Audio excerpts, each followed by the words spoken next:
Bonjour, je suis en compagnie d'Angelica Sadar à Boston, au congrès de la Fondation pour la recherche sur le traumatisme organisé par Bessel van der Kolk, et je suis ravie de pouvoir parler avec Angelica de ce qu'elle fait, de ce que son mari et elle font dans le domaine du neurofeedback. Bonjour Angelica, merci d'être là et d'avoir accepté d'avoir ce petit échange au sujet de ce que vous faites depuis un certain temps déjà pour traiter les traumatismes.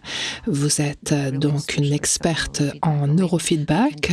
On peut commencer peut-être par définir ce qu'est le neurofeedback, car les gens ne le savent pas forcément. Oui, avec plaisir. Alors déjà, merci de m'avoir invité. On peut considérer qu'il y a une catégorie assez large qui est celle du biofeedback.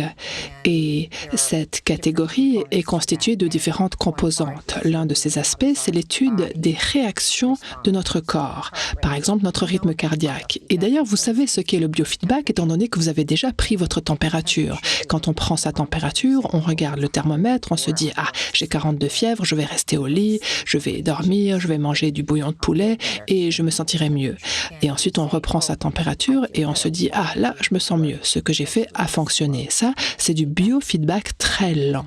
Mais avec d'autres formes de biofeedback, grâce à la technologie moderne des ordinateurs, on peut obtenir des informations très rapides au sujet de ce qui se passe dans notre physiologie, ce qui peut inclure notre fréquence cardiaque, nos rythmes cardiaques, notre température, notre tension musculaire.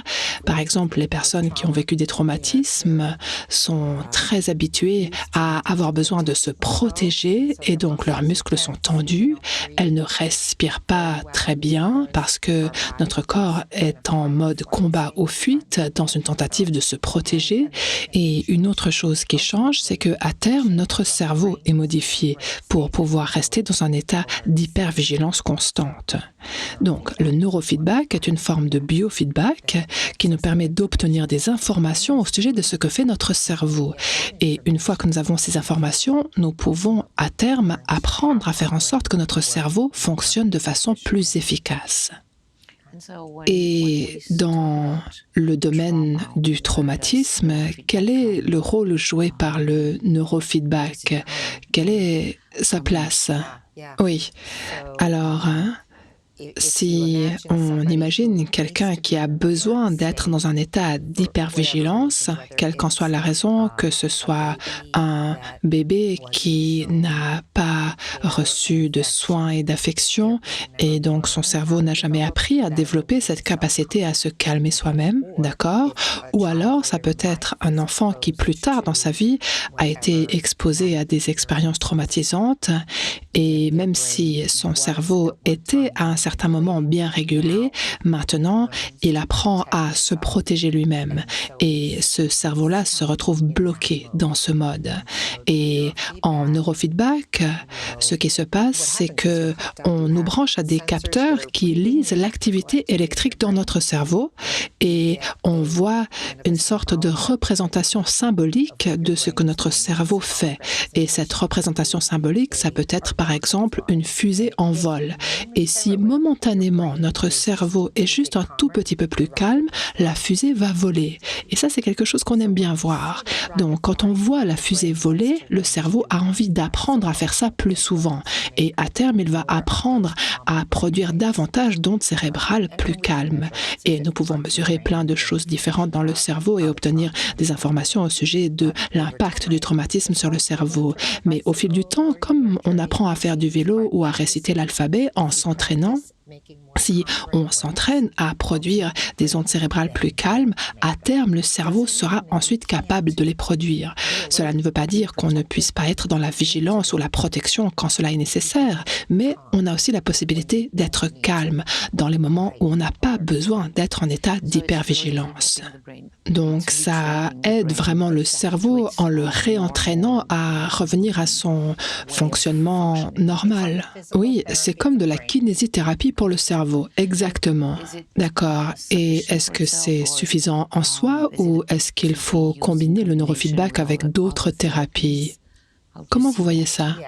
Il faut absolument le combiner avec d'autres modalités, car une des choses qui se produit lorsqu'il y a traumatisme, c'est que nous perdons notre capacité à nous exprimer.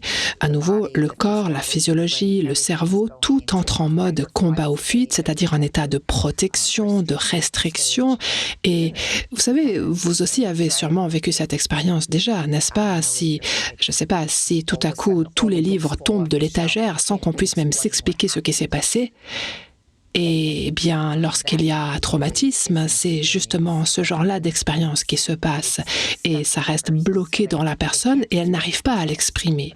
Alors que si on peut la calmer, si on peut faire en sorte que son cerveau se régule à nouveau, alors la personne pourra commencer une thérapie ou pourra profiter davantage de la thérapie qu'elle fait déjà, quelle que soit cette thérapie, EMDR ou yoga ou activité physique ou IFS. Maintenant, elle pourra commencer à mieux s'exprimer, plus s'exprimer. Donc le neurofeedback ne guérit pas vraiment, mais il aide le cerveau et la personne à retrouver son pouvoir pour être capable d'aller jusqu'à la racine peut-être du traumatisme. Oui, nous utilisons des diagnostics, n'est-ce pas, en disant que les gens sont dépressifs ou anxieux. Mais qu'est-ce que ça nous dit? Finalement, ça ne nous dit rien.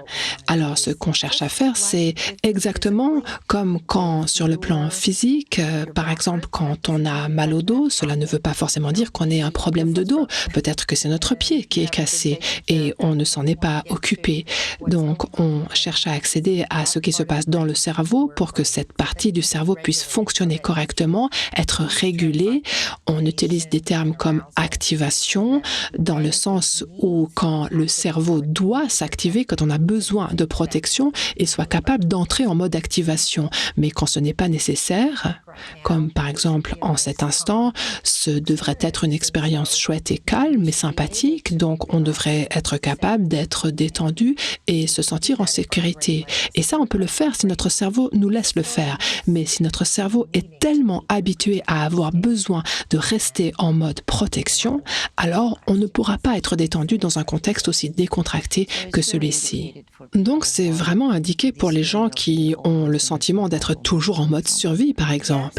Oui, mais on l'utilise aussi dans le domaine de la performance optimale. C'est-à-dire que tout le monde veut fonctionner mieux, peu importe ce qu'on fait, n'est-ce pas? Et si on a été traumatisé, ce qu'on cherche à vivre, c'est des relations, des interactions où on se sent en sécurité. Et si on est un athlète de haut niveau, ce qu'on cherche, c'est pouvoir être meilleur que les autres athlètes de haut niveau. Ce qui signifie faire en sorte que notre cerveau fasse davantage ce qu'on veut qu'il fasse quand on a besoin qu'il le fasse. Donc ce n'est pas que pour le traumatisme, mais ça devrait être pour tout le monde. On devrait tous pouvoir bénéficier de séances de neurofeedback. Oui, c'est comme l'activité physique. Tout le monde devrait pouvoir en profiter pour faire en sorte que les choses fonctionnent bien. Oui. Et combien de temps est-ce que ça prend pour... Est-ce qu'on fait une séance ou beaucoup de séances ou est-ce qu'il faut en faire régulièrement sur une certaine durée? Qu'est-ce que vous recommandez? Nous apprenons au cerveau comment changer. Donc, si on pense à quelque chose qu'on a réussi à apprendre dans sa vie, par exemple à faire du vélo, on ne peut pas maîtriser cela en une seule fois. Certaines personnes peuvent déjà bien réussir à leur premier essai, mais ces gens ne deviendront pas immédiatement des cyclistes accomplis. Et c'est la même chose pour le neurofeedback. On essaye d'apprendre quelque chose de nouveau à notre cerveau et les recherches montrent que ça devrait prendre environ 20 séances pour que le cerveau puisse apprendre et conserver cet apprentissage. Mais en même temps, on est tous des individus, donc cela peut varier. Certaines personnes pourraient réussir à répondre aux séances et maintenir ce nouveau schéma dans leur cerveau plus rapidement, alors que pour d'autres, ça peut prendre un peu plus longtemps. Et ça dépend aussi du niveau de complexité de ce sur quoi nous travaillons. Mais certaines personnes vont littéralement ressentir quelque chose lors de la toute première séance. Ils sentiront un apaisement, mais qui ne va pas durer. Il y a de fortes chances que ça ne dure pas longtemps parce que le cerveau ne l'a pas encore acquis, donc il ne va pas pouvoir le conserver comme une nouvelle compétence. D'accord. Et vous proposez des formations qui s'adressent aux thérapeutes? Oui, et cela implique différents éléments. Il y a l'aspect de la compréhension du cerveau et ça peut être intimidant pour certains thérapeutes. Moi-même, jamais je n'aurais pensé qu'un jour j'étudierais ainsi le cerveau, mais j'ai constaté qu'une fois que j'ai commencé à le faire, c'est devenu très intéressant. Voilà, donc il y a apprendre à comprendre le mécanisme du fonctionnement du cerveau et on n'apprend pas aux gens comment être neurologue, n'est-ce pas? On leur apprend simplement à comprendre les fondamentaux et apprendre comment gérer l'équipement, comment utiliser les appareils. Et en définitive, la chose la plus importante, c'est ce que les thérapeutes savent déjà faire, c'est-à-dire interagir avec leurs patients, les comprendre et vraiment saisir ce que veulent les patients et ensuite utiliser les logiciels de neurofeedback ainsi que l'équipement pour aider ces patients à développer ces nouveaux systèmes. Est-ce que ces formations se font toutes en présentiel ou est-ce qu'on peut les suivre en ligne? Eh bien, vous savez, avant le Covid, tout se faisait en présentiel, alors que maintenant, nous avons diversifié notre offre. Au fil des dernières années, nous avons pu observer que le fait de combiner des vidéos qu'on appelle asynchrones, c'est-à-dire que on peut les visionner à son propre rythme, donc combiner cela avec des discussions en ligne en direct et des cours en présentiel était vraiment la meilleure façon de procéder d'après ce qu'on a pu observer, et d'ailleurs nos collègues aussi. Voilà, donc tout n'a pas forcément besoin de se faire face à face. On peut déjà beaucoup apprendre de choses tout seul, mais il est également très important d'être en présence de son formateur dans cette interaction et de recevoir des retours rapides sur où on en est pour pouvoir progresser quand on découvre le neurofeedback. Bien, j'espère qu'on va pouvoir peut-être trouver un moyen de rendre cela accessible aux francophones avec qui nous travaillons.